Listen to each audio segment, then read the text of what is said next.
Au nom du Père et du Fils et du Saint-Esprit. Amen. Évangile de Jésus-Christ selon saint Matthieu. En ce temps-là, Jésus disait: Malheureux êtes-vous, scribes et pharisiens hypocrites, parce que vous ressemblez à des sépulcres blanchis à la chaux. À l'extérieur, ils ont une belle apparence, mais l'intérieur est rempli d'ossements et de toutes sortes de choses impures. C'est ainsi que vous, à l'extérieur pour les gens, vous avez l'apparence d'hommes justes, mais à l'intérieur, vous êtes plein d'hypocrisie et de mal.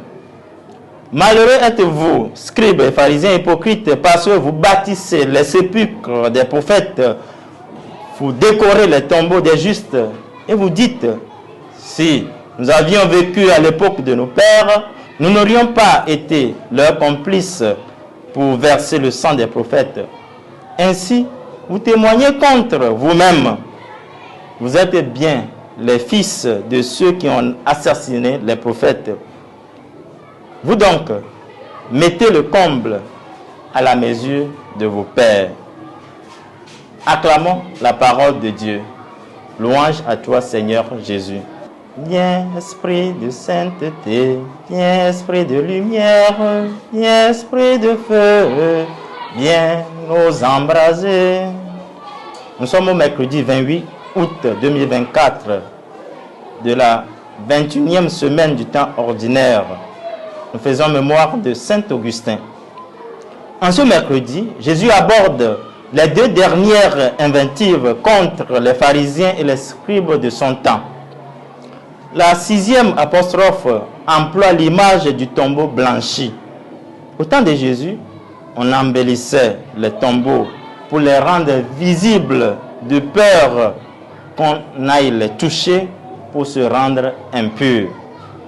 Sous la belle apparence extérieure du mort se cache l'intérieur rempli de puanteurs, de mauvaises choses. Les tombes peintes sont ceux dont l'apparence externe ne correspond pas à la nature intérieure. Ils sont colorés, polis à l'extérieur, très beaux, mais pas à l'intérieur. L'intérieur est rempli d'ossements.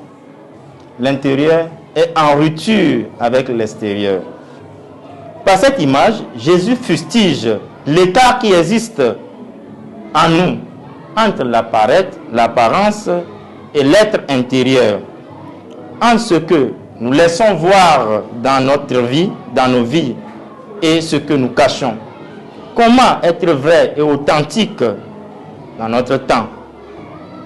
Nous faut-il se taire au risque d'être critiqué par les autres ou par nous-mêmes? Faut-il cesser de conseiller le frère alors que nous-mêmes nous ne sommes pas exemplaires? Seigneur, donne la force nécessaire de vivre une vie authentique.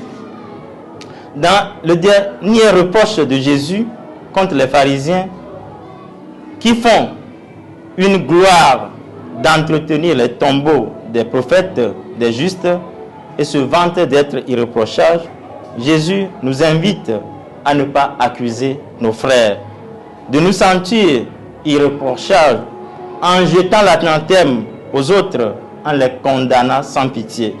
Voici les vices que l'Évangile nous appelle à combattre dans notre vie et autour de nous. Pour ne pas emprunter les chemins de ces hypocrites, Seigneur, donne-nous l'esprit d'un bon jugement, aujourd'hui et pour les siècles des siècles. Amen.